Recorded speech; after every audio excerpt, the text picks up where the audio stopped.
Hello everyone. तो ये है इवनिंग का टाइम, कटरा का लास्ट डे, जो कि हमें प्रसाद लेना था और कुछ शॉपिंग करनी थी। तो हमने यहाँ से मतलब कुछ काफ़ी शॉप्स देखे जो हमें पसंद आया, जहाँ पे हमें पसंद आया वहाँ से हमने प्रसाद वगैरह लिए हैं जो भी पसंद आते हैं। यहाँ सारे A to Z आपको सारे सामान मिल जाएंगे। फिर यहाँ से हमें नेक्स्ट डे निकलना है हिमाचल के लिए। तो हम यहाँ से ट्रेन लेंगे और हिमाचल जाएंगे। एक्चुअली डायरेक्ट ट्रेन हिमाचल की नहीं है, हमें पठानकोट जाना है। ये कटरा का स्टेशन है और यहाँ की जो व्यू है आप देख सकते हैं कितनी ही अच्छी है। और यहाँ पे बच्चे मस्ती कर रहे हैं। अथर्व यहाँ पे एंजॉय कर रहा है अपने भाई और बहनों के साथ। फिर हम यहाँ से पठानकोट जाते हैं और पठानकोट पहुँचने के बाद वहाँ से आपको बस लेनी पड़ेगी। मतलब आप जितने मेंबर उसके अकॉर्डिंग आपको ट्रैवलिंग करना है, बस लेना है या 4 व्हीलर लेना है, जो भी लेना है वहाँ से फिर हमें करना पड़ेगा सब कुछ।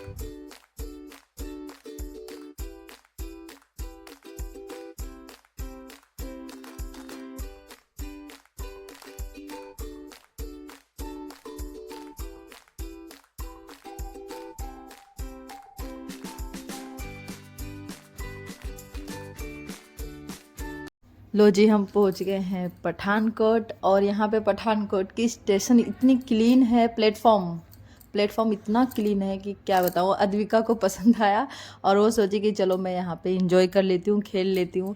और उसको पूरा फ्रीडम मिल गया है तो कितनी खुश है। ये अद्विका के दादू हैं, कितने खुश है ये। सब लोग इसके साथ इंजॉय कर रहे थे। ये अद्विका के नानू हैं। सब लोग इसके साथ, एक ये ही चुलबुली लड़की है जो इसे बहुत मज़ा आता है और सबको भी इससे बहुत मज़ा आता है। तो यहाँ फिर हमने यहाँ से ट्रेवल्स बुक करके हम चामुंडा देवी चले गए। हमने सोचा कि क्यों ना चामुंडा देवी के दर्शन करने हैं तो उन्हीं के आसपास कोई होटल में स्टे करें। तो हमने सोचा था कि इवनिंग हो चुका था तो इवनिंग में हम दर्शन नहीं कर पाते, तो फिर सोचे कि क्यों ना मॉर्निंग में ही तुरंत हम दर्शन कर लेंगे। और हुआ भी ये कि हम जब पहुँचे तो पहुँचते ही वहाँ पे जो मंदिर थी उन्हीं उसी के पास हमने होटल लिया था। वहाँ पे आरती स्टार्ट हो गई तो हम सोचे चलो क्यों नहीं होटल से ही हम आरती ही सुन ले। तो जब हमने देखा कि यहाँ पे 2 मंकी थे और वो भी आरती इतने ध्यान से सुन रहे थे ना कि मैं क्या बताऊँ, इंसान भी इतने ध्यान से नहीं सुनता होगा।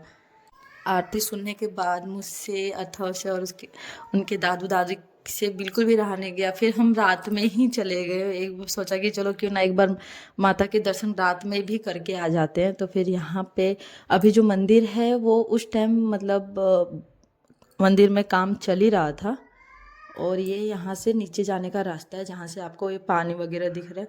यहाँ पे ये बिल्कुल भी पानी अभी नहीं है, पानी को रोक दिया गया है। अगर मैं चामुंडा देवी मंदिर के इतिहास के बारे में बताऊंगी तो ये वीडियो काफ़ी लंबा हो जाएगा। लेकिन जब मैं वहाँ पे गई तो मेरे मन में भी एक सवाल ज़रूर उठा था कि जब हमने पूछा कि चामुंडा देवी जी का जो मंदिर है वो कहाँ है, तो कुछ लोगों ने बताया कि वो वहाँ पे पहाड़ों में स्थित है। फिर हमें लगा कि हमें वहाँ जाना पड़ेगा, लेकिन बाद में जब हमें उनकी हिस्ट्री पता चली कि पहले माता वहाँ पहाड़ों में रहती थी। आज भी वहाँ पे बहुत लोग जाते हैं उनके दर्शन करने के लिए। लेकिन 400 साल पहले यहाँ पे जो राजा थे और पुजारी जो थे वो माता को यहाँ पे उन्होंने स्थापित किया था। उसका रीज़न ये हुआ ये था कि जब 400 साल पहले जब राजा और पुजारी जी ने मंदिर को किसी उपयुक्त स्थान पर स्थानांतरित करने के लिए अनुमति मांगी तो देवी ने पुजारी जी के सपने में दर्शन दिया और उन्होंने कहा कि एक निश्चित स्थान पर खुदाई करने का आदेश दिया, जिससे मंदिर को स्थानांतरित करने की अनुमति मिल गई। जब उस स्थान की खुदाई की गई तो वहाँ पे चामुंडा देवी की एक मूर्ति मिली, जिसके बाद उस मूर्ति को उसी स्थान पर स्थापित कर उसकी पूजा की जाने लगी। जब राजा ने अपनी प्रजा से मूर्ति बाहर निकालने को कहा तो लाख कोशिश करने के बाद भी वे मूर्ति को हिला नहीं सके। इसके बाद जब पुजारी जी को फिर से सपने में देवी दिखाई दी और उन्होंने कहा कि सभी लोगों को उनकी मूर्ति को साधारण समझ के उठाने की कोशिश कर रहे हैं, इसीलिए वो मूर्ति को हिला नहीं पा रहे हैं। तो देवी ने पुजारी को सुबह स्नान करने और पवित्र वस्त्र पहन के मूर्ति को सम्मानजनक तरीके से बाहर लाने के लिए कहा। जो काम सभी लोग मिलकर नहीं कर सके वो एक इंसान से फिर पुजारी जी ने सभी लोगों को बताया कि ये देवी जो माँ की शक्ति थी कि वो मूर्ति को हिला भी ना सके। और ये भी कहा जाता है कि जब माँ सती जी अपने शरीर को त्याग की थी तब यहाँ पे उनके जो चरण थे वो यहाँ पे आके गिरे थे, इसलिए इसे 51 शक्तिपीठों में से भी एक माना जाता है। वैसे इस मंदिर की काफ़ी मान्यताएं अलग अलग हैं। अगर आपको वीडियो पसंद आए तो लाइक शेयर सब्सक्राइब करें। वीडियो से रिलेटेड अगर आपको कुछ भी पूछना हो तो कमेंट करें। जय चामुंडा देवी।